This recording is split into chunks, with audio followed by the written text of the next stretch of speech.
사도행전을 쓴 누가는 6장과 7장에 걸쳐서 스데반에 대하여 기록하고 있습니다. 그런데 그중 대다수의 분량이 스데반의 설교입니다. 누가는 7장 전체에 걸쳐서 그의 설교를 기록하고 있죠. 이 설교는 성경에 기록된 유일한 스데반의 설교이고 또 그의 마지막 설교입니다. 우리가 스데반에 대해서 알 수 있는 건 오로지 이 설교 하나예요. 이 인생의 마지막 설교 한 편을 남겨놓고 떠난 거죠. 저도 이 땅을 떠날 때 하나님 앞에 마지막 설교 한 편을 남겨놓고 떠날 수 있었으면 좋겠습니다. 그냥 스쳐 지나가는, 그냥 잊어버리는 설교가 아니라 한 사람 한 사람에게 가슴에 남는 하나님의 메시지를 남기기를 소망합니다. 스데반은 이 설교를 마치고 그리고 이 설교 후에 돌에 맞아 순교를 당하게 됩니다. 그런데 우리가 오늘 이 스데반의 설교를 읽어보면 이 설교의 내용 중에서 도대체 무엇이 사람들을 분노하게 만들어서 스데반에게 돌을 던지게 하였는지 선뜻 찾기가 쉽지 않습니다. 왜냐하면 이 스데반이 한 설교의 내용을 우리가 쭉 읽어보면 스데반은 아브라함에서부터 솔로몬에 이르기까지 이미 유대인들이 너무나 잘 알고 있는 이스라엘의 구약의 역사를 이야기하고 있기 때문입니다. 뭐 다른 얘기한 거 아니에요. 그냥 아브라함에서부터 솔로몬에 이르기까지 차근차근 있었던 그들의 역사, 그들이 이미 알고 있는, 어쩌면 스데반보다 유대인들이 더 잘 알고 있는, 어쩌면 그들이 더 전문가인 그들의 이야기를 하고 있는 겁니다. 그런데 도대체 왜 이들이 이 스데반의 설교를 듣고 분노하여 그에게 돌을 던질 걸까요? 그나마 이들이 분노할 수 있었겠다, 이들이 화날 수 있었겠다, 그런 싶은 부분을 굳이 찾아본다면 설교 맨 끝에 52절과 53절에 보면 스데반이 이렇게 이야기합니다. 이제 너희는 그 의인을 잡아준 자요 살인한 자가 되나니 너희는 천사가 전한 율법을 받고도 지키지 아니하였도다. 아마 이 부분일 겁니다. 이 부분 때문에 분노하고 화가 나고 돌을 던졌다라고 굳이 찾는다면 찾아볼 수 있을 겁니다. 그러나 이 한 줄 때문에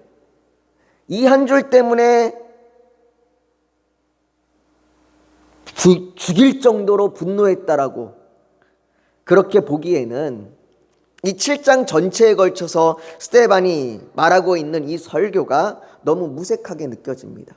아니, 길게 얘기해놓고 긴 설교의 내용을 쭉 얘기해놓고 그것을 다 듣고 난 다음에 고작 이 한 줄 때문에 이스라엘 사람들이, 유대인들이 분노해서 돌로 쳐 죽일 정도 되었다라고 얘기하기에는 참 뭔가 너무 그 분노의 정도가 그 정도까지인가라고 생각이 드는 겁니다. 더욱이 스데반의 설교 앞에 우리가 이미 베드로의 설교를 살펴보았는데 스데반의 설교와 베드로의 설교를 비교만 해봐도 스데반의 설교보다는 오히려 베드로의 설교가 더 분노할 만합니다. 베드로는 베드로의 설교 가운데 계속해서 예수 그리스도에 대해서 이야기하고 예수 그리스도를 너희가 죽였다, 너희가 예수 그리스도를 살인하였다라고 직접적으로 이야기합니다.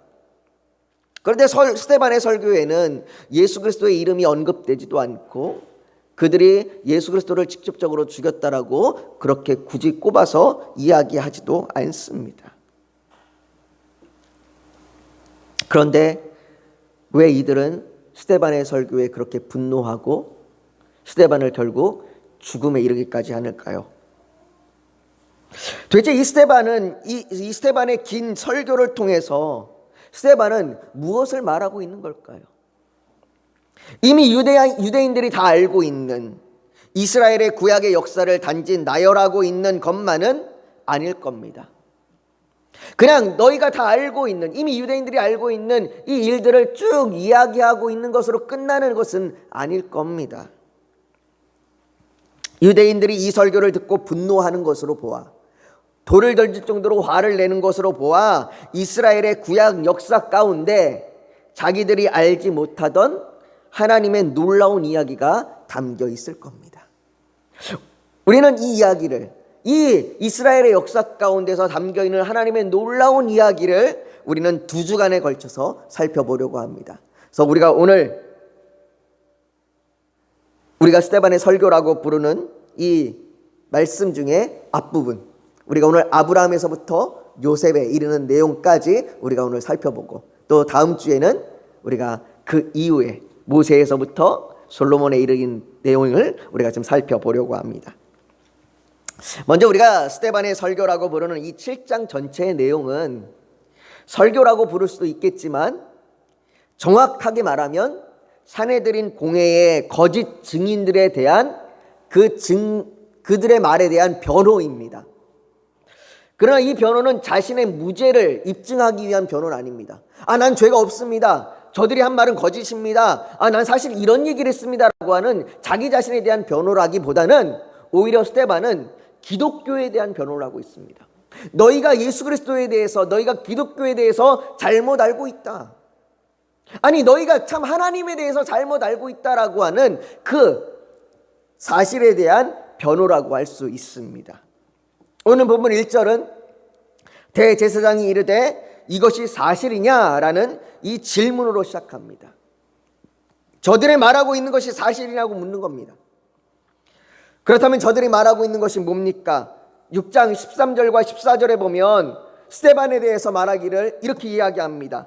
거짓 증인들을 세우니 이르되, 이 사람이, 스데반을 말하는 겁니다. 이 사람이 이 거룩한 곳과 율법을 거슬려 말하기를 마지 아니하는도다. 그의 말에 이 나사렛 예수가 이곳을 헐고 또 모세가 우리에게 전하여 준 규례를 고치겠다 함을 우리가 들었노라 하거늘, 이라고 그렇게 그 증인들이 말하고, 그 사람들의 그 말하는 그 말이, 증인들이 말하는 그 말이 사실이냐고 묻는 겁니다. 저들의 말이 사실이냐? 저들이 너에 대해서 말하고 있는 이 말이 사실이냐? 네가 정말 성전을 헐 거라고, 성전을 무너뜨릴 거라고, 그리고 율법을 고치겠다라고 말하였느냐? 그 말이 사실이냐라고 묻고 있는 거예요. 여기 증인들은 스데반을 2가지 사실로 고소했습니다. 성전이 필요 없다. 율법을 고치겠다. 여러분들, 유대인들에게 성전과 율법은 매우 중요한 겁니다. 그들의 삶, 그들의 신앙의 근간이기도 합니다. 그들에게 성전은 하나님이 임하시는 곳이었습니다. 그들에게 율법은 하나님의 자신들에게 주신 말씀이었습니다. 반드시 지켜야 되는 규례였습니다. 그런데 성전이 필요 없다. 율법이 잘못되었다. 그러니 고쳐야 되겠다라고 말하니 그것이 사실이냐고 묻는 겁니다. 분명 성전은 하나님께서 임하시는 곳입니다. 하나님께서는 신명기 12장 5절에 오직 너희의 하나님 여호와께서 자기의 이름을 두시고 하나님의 이름을 두신다고 말씀하셨습니다. 즉 자기의 이름을 두시려고 너희 모든 지파 중에서 택하신 곳인 그 계실 곳으로 찾아 나아가사라고 말씀하셨습니다. 여기 택하신 곳이 예루살렘입니다. 성전이 있는 곳입니다. 또한 사무엘상 7장 13절에는 그는 내 이름을 위하여 집을 건축할 것이요, 성전을 말하는 겁니다. 그는 나는 그의 나라 왕위를 영원히 견고하게 하리라라고 그렇게 말씀하십니다. 하나님께서는 분명히 내 이름을 그곳에 예루살렘 가운데 둘 것이요, 내가 그 이름을 두기 위한 그 집을 건축하게 할 것이다 라고 말씀하셨습니다. 하나님께서는 성전에 자기의 이름을 두신다고 말씀하셨습니다. 그러나 이스라엘에게 성전은 단지 건물의 의미를 넘어서서 하나님이 임하시는 곳이었습니다. 그런데 문제는 이것이 점점 성전이 하나님이 임하시는 곳에서 성전이 하나님이다라는 식으로 바뀌어버렸다는 겁니다. 이스라엘 사람들에게 이 성전은 하나님이 임하시는 곳 이상을 넘어서 마치 성전을 하나님처럼 그들이 여겼어요. 유대인들은 성전이 존재할 때에는, 성전이 있을 때에는 하나님이 임하셔서 그들의 백성을 보호하시지만 성전이 무너졌을 때 성전이 파괴됐을 때에 하나님께서 자신을 버리시고 떠나셨다고 생각했습니다. 이 잘못된 생각이 어느 정도였는지 보여주는 것이 예레미야 7장에 나옵니다. 예레미야 7장 4절에 이렇게 말합니다. 우리 같이 한번 읽어볼까요? 같이 한번 읽습니다. 시작. 너희는 이것이 여호와의 성전이라 여호와의 성전이라 여호와의 성전이라 하는 거짓말을 믿지 말라. 여러분들 여기 거짓말이라고 이야기합니다. 성전을 가리켜서 여호와의 성전이다 말하고 이야기하고 있는데 그것을 거짓말이라고 말합니다. 도대체 무슨 말일까요? 여러분들 이곳이 성전입니다. 이곳에서 하나님을 예배해야 됩니다. 이것은 하나님을 예배하는 거룩한 곳입니다 라고 얘기하는데 이것이 거짓말이랍니다. 도대체 예레미야 선지자가 왜 거짓말이라고 말하는 걸까요? 예레미야 선지자가 말하는 의미는 이겁니다. 너희가 말로는 여호와의 성전이라고 외친다는 겁니다. 이곳이 여호와의 성전입니다. 이곳이 하나님을 예배하는 곳입니다. 이곳이 거룩한 곳입니다. 이곳은 여호와의 성전입니다 라고 말로는 그렇게 외친다는 겁니다. 그런데 실상은 어떠냐? 그러나 실상은 8절부터 말하기를 이렇게 얘기합니다. 우리 한번 8절 9절 그리고 10절까지 한번 같이 읽어볼까요? 같이 읽습니다. 시작. 보라 너희가 무익한 거짓말을 의존하는도다. 너희가 도둑질하며 살인하며 간음하며 거짓 맹세하여 바알에게 분향하며 너희가 알지 못하는 다른 신들을 따르면서 내 이름으로 일컬음을 받는 이 집에 들어와서 내 앞에 서서 말하기를 우리가 구원을 얻었나이다 하느냐. 이는 이 모든 가증한 일을 행하려 함이로다. 예레미야 선지자가 얘기합니다. 너희가 여호와의 성전이다라고 말하면서 이곳이 하나님을 예배하는 곳이다라고 말하면서 실상은 너희가 너희 마음대로 죄악을 행하고 너희 마음대로 우상을 섬기고 너희 마음대로 그렇게 행하면서 죄악을 범하면서 여호와의 성전에 들어와서 예배를 드릴 때에 우리가 거룩하다. 이곳에 하나님이 임하신다라고 말하고 있다라고 하는 겁니다. 사랑하는 성도 여러분, 유대인들은 성전에 하나님이 임하신다고 말하고 성전에 들어오라 구원이 여기 있다라고 말하면서 실상은 하나님과 전혀 상관없이 살고 있다는 것입니다. 오히려 그들은 하나님을 작은 성전에 가두어 버렸습니다. 하나님을 그곳에 넣어놓고 하나님을 성전이라고 한 곳에 넣어놓고 성전에 갈 때는 거룩한 모습으로 하나님을 만나고 성전을 나와서는 마치 하나님이 없다는 듯이 살아가는 것이죠. 그런데 이 모습이 지금 우리가 사는 시대에도 동일하게 있지 않습니까? 하나님은 교회에만 계신 분이죠.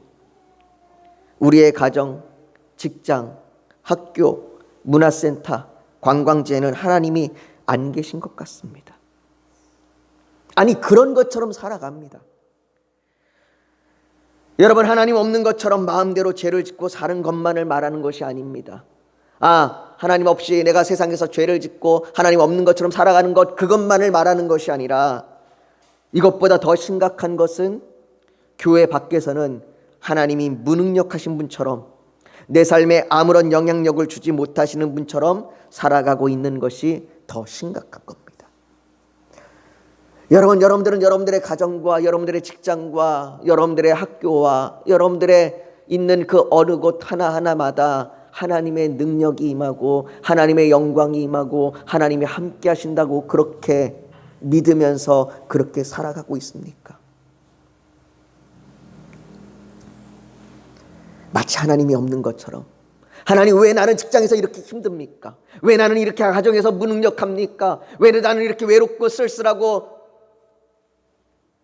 이렇게 나는 고난 가운데 허망하게 살아갑니까? 하나님 어디 계십니까? 하나님이 안 보입니다. 하나님이 없습니다. 그렇게 살아가고 있지 않습니까? 그렇게 하나님을 교회에만 묶어놓고 마치 교회 안에만 들어오면 교회 안에는 하나님의 능력이 있는 것 같고 교회 안에는 하나님이 계신 것 같이 그렇게 하나님을 예배하지만 하나님을 그렇게 교회 안에만 묶어두고 있는 것은 아닙니까?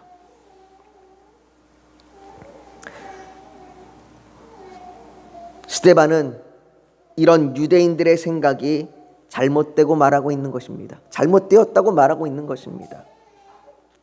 여러분, 유대인들의 이런 생각이 그 출발점이 어딘지 아십니까?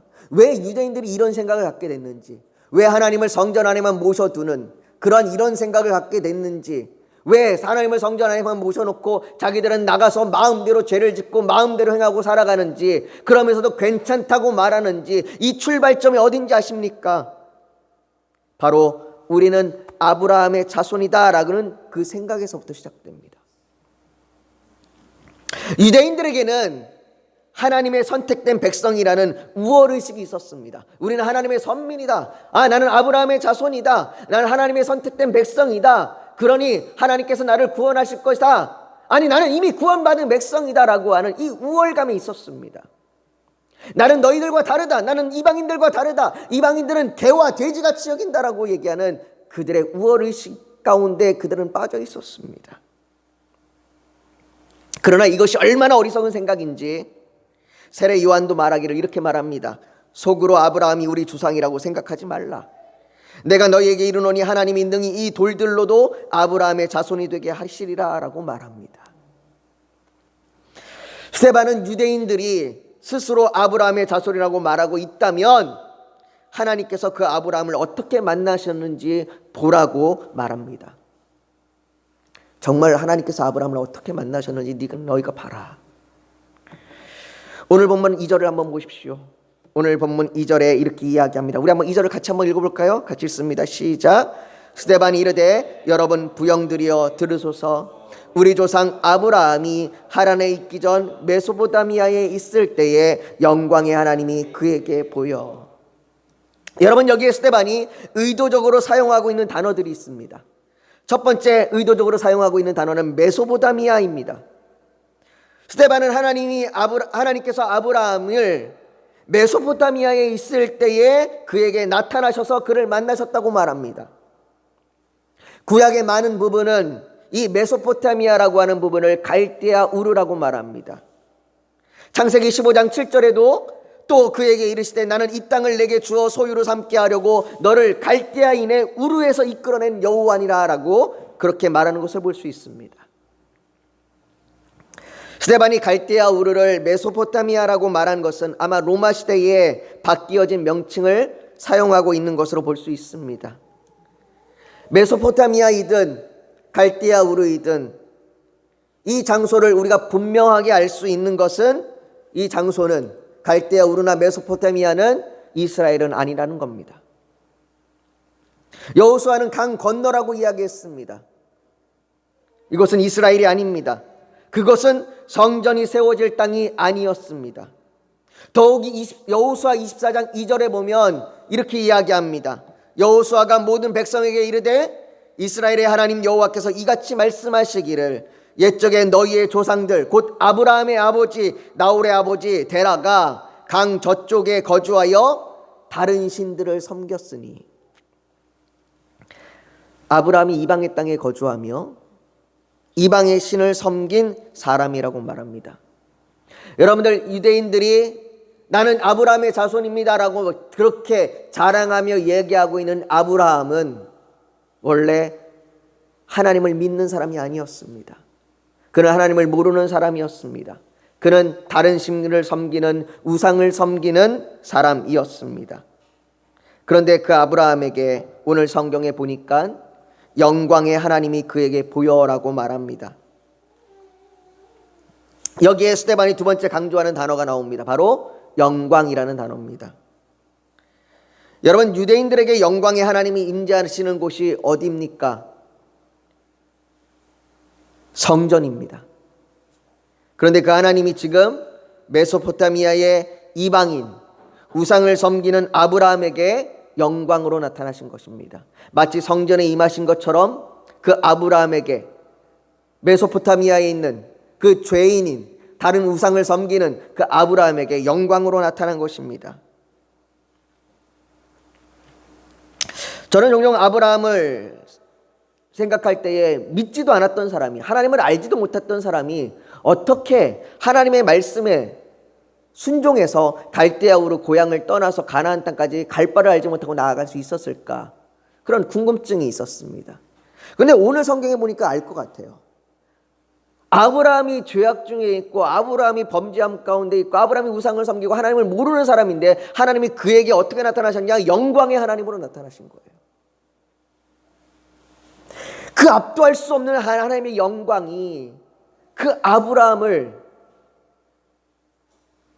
고향을 떠날 수 있도록, 하나님을 믿을 수 있도록 인도한 겁니다. 사랑하는 성도 여러분, 오늘 이곳 가운데 영광의 하나님이 임하시길 원합니다. 그래서 우리의 마음을 흔드시길 원합니다. 우리의 마음을 붙드시길 원합니다. 우리의 마음을 변화시키시길 원합니다. 우리가 하나님의 말씀에 믿음으로 순종하며 나아갈 수 있는 그 영광의 이곳 가운데 가득 임하길 원합니다. 아브라함, 하나님께서 영광으로 임하실 때에 깊게 깨달은 것이 있어요. 나에게 하나님이 임하신 것, 이것이 은혜구나라는 거예요. 이것이 은혜구나. 나처럼 아무런 하나님을 믿지도 않던 나에게, 우상을 섬겼던 나에게 하나님이 자신을 스스로 나타내 보여주신 이것이, 내게 찾아오신 이것이 은혜구나라고 하는 것을 깨닫게 된 겁니다. 사랑하는 성도 여러분, 유대인들은 자신들이 아브라함의 자손이기 때문에 하나님께서 성전에 임하신다고 생각했습니다. 그러나 아브라함을 보십시오. 그 역시 이방인이었습니다. 하나님을 모르는 사람이었습니다. 비천한 사람이었습니다. 그러나 하나님께서 그에게 영광으로 임하셨습니다. 하나님께서 자신을 영광으로 나타내시는 은혜를 허락하신 것입니다. 이것을 모르고 내가 교회 안에 있으면 하나님께서 나와 함께 하실 것이라고 생각한다면 그것은 매우 큰 착각입니다. 그런데 유대인들이 그랬단 말입니다. 하나님의 은혜가 무엇인지조차 그렇게 모르면서 성전에만 있으면 하나님께서 임하신다고 생각하는 착각과 오만함에 빠져 있던 것입니다. 그래서 성전 밖에서는 마음대로 살아가고 성전 밖에서는 죄악을 행하면서 성전에 들어오면 구원이 있다고 말한 겁니다. 여러분, 우리도 이런 착각과 오만에 빠져 있는 것은 아닙니까? 하나님께서 비천한 내게 오셔서 나를 구원하여 주시고 나를 하나님의 자녀 삼아 주셨다는 그 은혜로 매일을 살아가고 있습니까?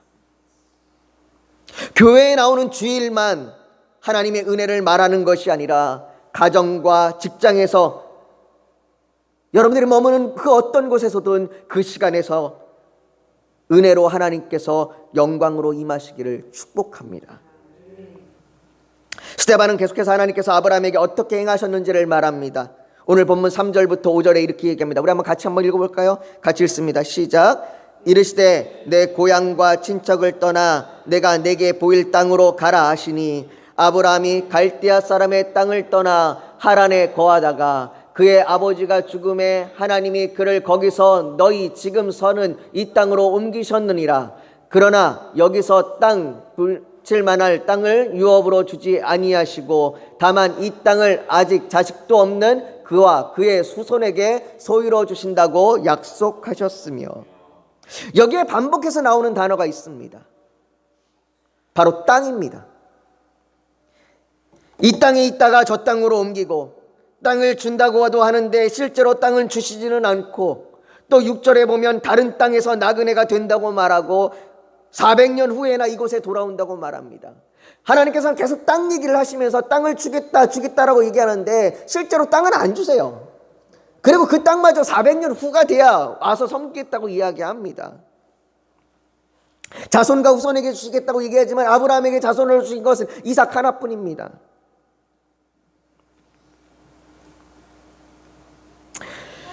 이렇게 땅 얘기를 계속 하시는 이유가 뭘까요? 하나님께서 부동산을 하시는 것도 아니시고, 왜 스데반은 이렇게 땅 이야기를 계속하고 있는 걸까요? 왜 반복해서 땅 이야기를 하고 있는 걸까요? 여러분, 아브라함이 땅을 옮겨갈 때마다 누가 함께 하십니까? 하나님이 함께 하십니다. 또 땅을 주시기 전에 언약을 먼저 주십니다. 5절에는 약속하셨다라고 말하고요, 7절에는 할례의 언약을 아브라함에게 주셨더니라고 말합니다. 여러분, 믿음의 사람은 땅을 얻는 사람이 아닙니다. 하나님과 동행하는 사람입니다. 왜 하나님께서 약속을 주십니까? 그냥 바로 땅 주시면 되잖아요. 아브라함에게 가나안 땅에 들어갔을 때 이 땅 네 거야 라고 그냥 주시면 되는데 왜 그 땅을 바로 주시지 않고 계속해서 약속만 주실까요? 어쩌면 하나님은 우리에게도 그러는 것 같아요. 하나님께서 우리에게 너에게 이런 축복을 줄 거야, 너에게 이렇게 행하실 거야, 내가 너와 함께 할 거야 계속해서 말씀하시는데 우리에게 계속해서 약속만 주시는 것 같을 때가 우리에게도 있습니다. 왜 하나님께서 이렇게 하실까요? 하나님은 우리가 소유의 복이 아니라 관계의 복을 누리기를 원하시는 분이시기 때문입니다. 그런데 여러분, 유대인들은 이것을 잃어버린 겁니다. 그들은 성전이라는 소유에 집착한 겁니다. 그렇게 유대인들에게 하나님은 성전이라고 하는 한 곳에 머무는 분이었습니다. 그러나 하나님은 한 곳에 머무시는 분이 아니십니다. 하나님은 우리처럼 기거할 땅이 필요한 분도 아니십니다. 하나님은 땅을 주시기 전에 먼저 언약하셨습니다. 그리고 하나님께서는 그 언약을 신실하게 지키시는 분이십니다. 성전은 하나님께서 언약을 신실하게 지키겠다고 보여주시는 곳입니다. 하나님께서는 믿음으로 거룩함으로 나오는 자들, 그들을 용서하시겠다고, 내가 너희를 만나겠다고 하신 곳이 성전입니다. 그 언약에 증거해요. 그러나 유대인들은 그 성전에서 그 언약의 증거는 사라지고, 그 언약은 사라지고 그저 하나님을 그 안에만 넣어둔 겁니다. 그들은 믿음으로 그 언약의 약속을 바라보지 못합니다. 그들은 오로지 땅 위에 있는 성전만 중요시 여깁니다. 우리는 이 언약을 잊어버린 것은 아닌가요? 우리에게 언약이 무엇입니까? 누가복음 22장 20절에 예수님께서 말씀하십니다. 우리 같이 한번 읽어봅시다. 시작. 저녁 먹은 후에 잔도 그와 같이 하여 이르시되 이 잔은 내 피로 세운 새 언약이니 곧 너희를 위하여 붓는 것이라. 우리에게 언약은 예수 그리스도의 피로 말미암아 우리가 믿음으로 구원을 얻었다는 것입니다. 그러나 이것을 잃어버린 유대인들과 같이 우리가 교회 생활만을 하고 있다면 유대인과 우리가 무엇이 차이가 있겠습니까? 우리가 언약을 다 잃어버리고 그저 내가 교회 생활하는, 교회의 문화인으로 있는 그냥 명목상 그리스도인이라면 우리가 유대인들과 무슨 차이가 있겠습니까? 유대인들이 언약을 잊어버리고 빈 껍데기 같은 성전만을 붙들며 그들은 언약으로 오신 예수 그리스도를 십자가에 못 박았습니다. 스데반은 이것이 마치 요셉과 그의 형제들 같다고 말하는 것입니다. 오늘 본문 9절에 보면 여러 조상이 요셉을 시기하여 애굽에 팔았더니 하나님이 그와 함께 계셔라고 말합니다. 여기 보면 스데반이 형제라는 말을 쓰지 않고 일부러 우리 조상이라고 말합니다. 너희의 조상들이 이렇게 했다고 얘기합니다. 조상들이 요셉을 시기하여 애굽에 팔아버린 것처럼 유대인들은 예수님을 십자가에 못 박았습니다. 사도행전 7장 마지막에 너희 조상들이 선지자를 죽였던 것처럼 너희가 예수 그리스도를 십자가에 못 박았다라고 말하는 그것처럼 요셉의 이 팔아버린 사건은, 이 팔아버린 이 사건을 통하여 유대인들에게 너희가 예수님을 그렇게 십자가에 못 박았다고 말하고 있는 겁니다. 그러나 요셉을 통하여 그의 형제들을 용서하고 구원하셨던 것과 같이 하나님께서는 십자가에 넘겨져 버린, 십자가에서 죽으신 그 예수 그리스도를 통하여 모든 믿는 자들을, 모든 죄인을 구원하셨습니다. 사랑하는 성도 여러분, 로마서 3장 23절에 모든 사람이 죄를 범하였음에 하나님의 영광에 이르지 못하더니라는 이 말씀과 같이 우리는 하나님의 영광을 볼 수 없는 사람들입니다. 그런 우리를 위하여 하나님께서 아브라함에게 영광으로 그를 보이신 것과 같이 예수 그리스도를 통하여 우리에게 그 영광을 나타내셨습니다. 그리고 이 하나님의 영광은 유대인들이 생각하듯 한 곳에만 머물지 않습니다.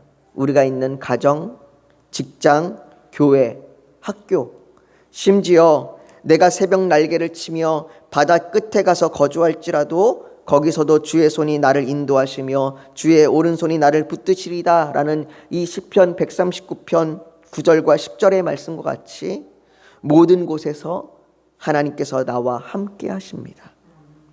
그 모든 곳에서 하나님의 언약의 약속을 기억하십시오. 하나님께서 예수 그리스도로 화목하게 하셨습니다. 자녀 삼아 주셨습니다. 그 약속 안에서 믿음의 길을 걸어가십시오. 우리가 오늘 살펴본 아브라함과 요셉, 그들은 모두 이 하나님의 언약의 약속을 믿음으로, 때로는 믿음이 흔들리기도 하고 때로는 고난의 터널을 지나면서도 하나님과 동행하였습니다. 우리도 그와 같이 우리가 있는 모든 곳에서 하나님께 함께 하심으로, 하나님께서 함께 하심으로 하나님과 동행하며 나아가기를 예수님의 이름으로 축복합니다. 우리가 오늘 이 시간 이렇게 말씀을 좀 묵상하며 주님 앞에 좀 기도하며 나아가기를 소망합니다. 여러분들이 있는 모든 곳에 하나님께서 함께 하십니다. 여러분들이 있는 모든 곳에 하나님께서 영광으로 나타내 보여주실 것입니다. 하나님은 교회 안에만 머무시는 곳이 아닙니다. 하나님은 여러분들의 가정과 여러분들의 직장과 여러분들이 있는 모든 곳에서 영광으로 여러분들에게 나타나실 것입니다. 그리고 그 하나님이 우리에게 언약을 기억나게 하셔서 예수 그리스도의 그 은혜와 십자가의 구원의 그 은혜를 우리가 다시 한번 깨닫게 하실 것입니다. 여러분들 그 언약을 기억하며 하나님을 붙들며 여러분들의 모든 곳에서 하나님 앞에 동행하며 믿음으로 나아가게 해달라고, 주님 이 시간 내가 그렇게 하나님 앞에 나아가겠습니다, 결단합니다. 우리가 이 시간 그렇게 지금 기도하며 나아가기를 소망합니다.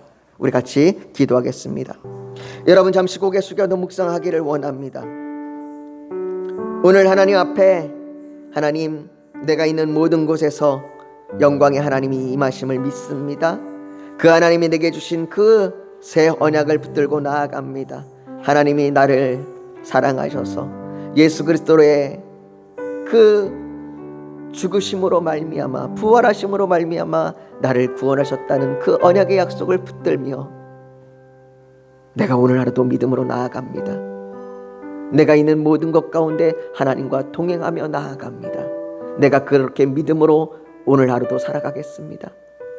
그렇게 고백하는 결단이 있다면 가슴에 손을 얹어 하나님 앞에 표현하길 원합니다. 또 오늘 예배를 드려 나오면서 기도의 제목 소원이 있어서 주님께 맡기기를 원하신다면 손을 포기해 얹기를 원합니다. 육신이 연약하면 연약한 곳에 믿음으로 손을 얹기를 원합니다. 오늘 하나님께서 성령으로 우리 사이를 운행하시며 우리를 만지시고 치료하여 주실 줄 믿습니다. 거룩하신 아버지 하나님, 하나님께서 우리와 동행하심을 믿습니다. 하나님의 영광이 우리에 있는 모든 처소 가운데 나타남을 믿습니다.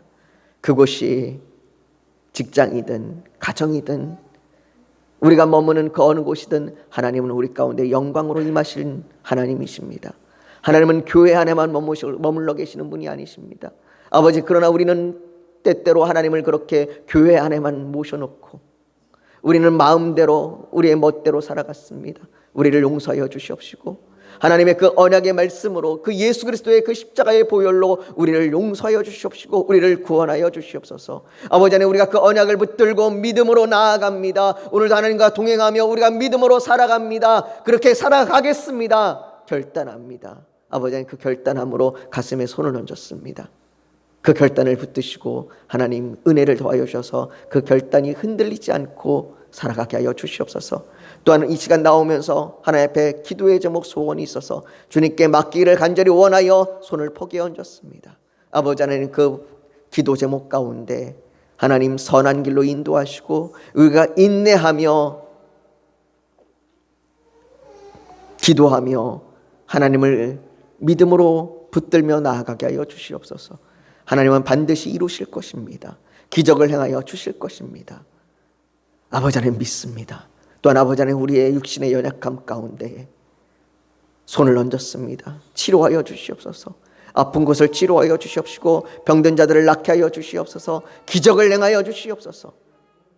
세상에서 고칠 수 없다라고 하는 그 질병들이, 나을 수 없다라고 하는 그 질병들이 고침받게 하여 주시옵소서. 하나님, 주께서 우리를 고치시고 치료하실 줄 믿습니다. 아버지 하나님, 그 믿음으로 기도합니다. 하나님, 우리에게 하나님의 권능을 행하여 주시옵소서. 주께서 우리와 함께 하실 줄 믿으며 이 모든 말씀 하나님 앞에 간절히 아뢰며 예수님의 이름으로 기도하옵나이다. 아멘.